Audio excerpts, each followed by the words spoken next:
What if you work with them and see them from time to time and have to talk to them at times? Before you go on lunch break and before I go pump my gas, welcome to my channel where I peacefully fuck up your illusion and where the truth only hurts when you live a lie. And where starting a relationship in the workplace could lead to unemployment checks. So in the midst of the situation where you absolutely have to talk to them while you're in the workplace, let it only be about work. Don't show no emotions. Don't let them know that you still is triggered or hurt about the situation. Because those who control your emotions controls you. In the midst of the situation, if you show any type of emotion where you're fucked up, it still lets them know that something is there. Now, if they try to pursue you with bullshit, trying to rekindle things, you're actually trying to practice the limited no contact as you possibly can, and they make it hard for you, honestly give them a warning. Look, I don't want this. I don't want to do with you. Let's just keep it about work. If they keep doing it after that, that's considered harassment. Now, do with that as you will. But remember, you wasn't being a bitch. You gave him a warning or her a warning. This is why one must be very careful with starting a relationship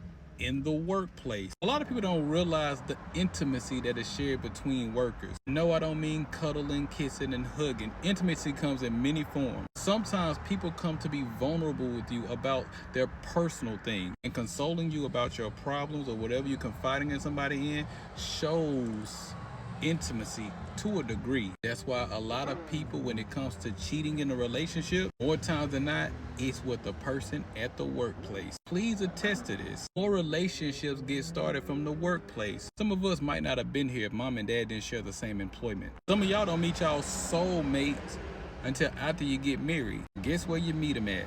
You meet them at work. Because work wife and work husband gonna make things better when the person at the house get on your motherfucking nerve. And it depends on how severe the situation is. You might find real intimacy with the person that you're working with. Even if you're not in a relationship, starting a relationship with a person in the workplace can be such a detriment anyway. Especially when a woman deals with a man, because he's probably dealing with several women on the job. Now you beefing with other women at the job over a man that's not even fucking yours. Hell, some of these men are your bosses. This is what is called conflict of interest. And when you decide to leave your boss alone, it's kind of hard for you to do that because he controls whether or not you're able to continue to pay your fucking light bill. So now you feel fucking trapped. This ain't one size fit all. I'm speaking on an experience that I know that somebody actually fucking went through. But she allowed herself to be a victim in that situation at the same time. And ladies, it ain't just y'all. It's dudes that don't get along because they like the same woman at the job. The woman talking to this man one day, the woman is talking to this guy the next day. Now two men don't like each other because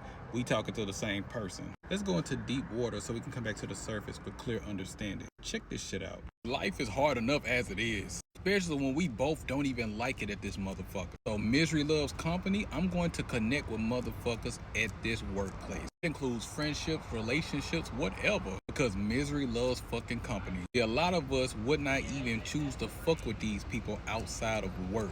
We build a connection with them inside of work that we take that connection on the outside of work. If trauma bonds you, peace will break you. And with that quote, I mean, I'm hanging out with a whole bunch of alcoholics and we're trauma bonded. The moment I'm not an alcoholic no more, I have literally nothing in common with anybody I drink with. I'm naturally gonna slowly but surely withdraw from the people that I used to hang with. Like I said, most of us don't like our jobs that we work, but we develop relationships with people in there. Relationship, boyfriend, girlfriend, friendship, etc. You see these people every day for 8 hours plus. This person probably would not have been your first pick. You grow attracted to the person that you work with. He or she sells you an illusion. You buy that illusion that make the workplace more tolerable. And now that you find a little longing to this person, you actually don't mind going to work. You're actually excited to go to work because you know who is gonna be there. Work is not even that bad no more just because who's there. How the time is even going by fast when it used to go by slow. You suckered into what this illusion this person sold you. You believe them, love bum you at work, they get what they want, and they leave you to fuck alone. Now work is twice as hard for you. You're sitting here looking at a motherfucker you trying to get over, at the same time working a job you don't fucking like. Nothing wrong with starting a relationship at work.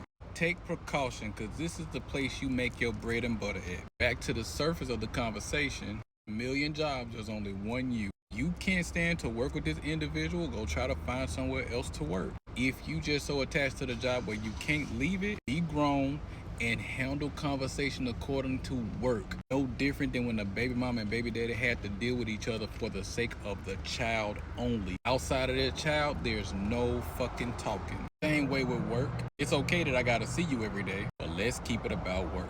Don't become attached to toxicity where you're looking forward to him fucking with you every single day. Seeing him every day make it a little bit harder to get past the relationship every day. Simply go back and treat him just like another coworker that you're not thinking about the time you clock out and go home to your resting place. Make sure you keep a boundary up that he can't come back and double back and put you in the same position of hurt once you've healed from it.